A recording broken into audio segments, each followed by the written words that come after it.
जाती है तो जेठानी आराम करती है। आप यहाँ पे देखो कितना अच्छा मौसम हो रहा है, मौसम के मजे लो आप तो। हाँ दीदी, वैसे आप सही कह रहे हो, छोटे बच्चे साथ वैसे भी आराम नहीं मिलता। और सच में अंदर तो बहुत गर्मी थी, यहाँ तो बहुत अच्छा मौसम हो रहा है।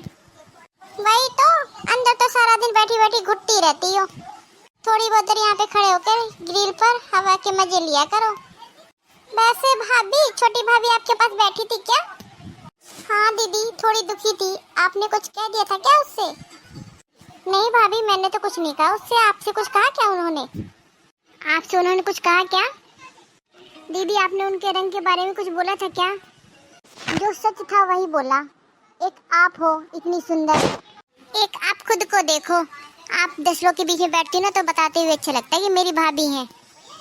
कल गांव की औरतें मुंह दिखाई करने आई थी ना, तो मुझे भी अपनी बेइज्जती लग रही थी। तो सबने अपने घर में जाके बातें बनाई होंगी कि हमने क्या देख के लाए हैं बहू को, और मैंने भी इसमें क्या बुरा कह दिया। कल मुंह दिखाई के लिए औरतें आई थी, मैं उनको बुलाने गई तो बोला तैयार हो जाओ, तो मैंने कहा तैयार होके क्या करोगी? मैंने कहा काली से गोरी थोड़ी ना बन जाओगी।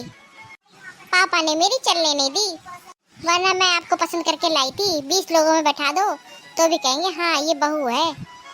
हाँ दीदी, कह तो आप सही रहे हो, रंग तो उसका काला है, पता नहीं पापा जी ने उसमें क्या देख लिया। भाई तो भाभी, पापा ने तो मेरी चलने नहीं दी। वैसे भाभी, क्या आपसे कुछ कह रही थी क्या?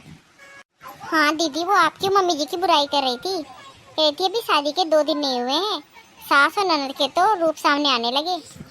और आपकी तो बहुत बुराई कर रही थी दीदी, कह रही थी मुझसे ऐसे बोला वैसे बोला, पहले मुझे पसंद करने गए थे, मुझे क्यों पसंद करा, अब मेरे साथ ऐसा क्यों कर रहे हैं। और दीदी, अभी से मेरे साथ ऐसा कर रही हैं तो आगे क्या करेंगी? दीदी, वो आपकी बहुत बुराई कर रही थी। अच्छा, उसकी इतनी हिम्मत? दीदी, आप ये उसको जाके मत बोलना कि ये बात मैंने आपको बताई है। अरे नहीं नहीं, मैं आपका नाम नहीं लूंगी।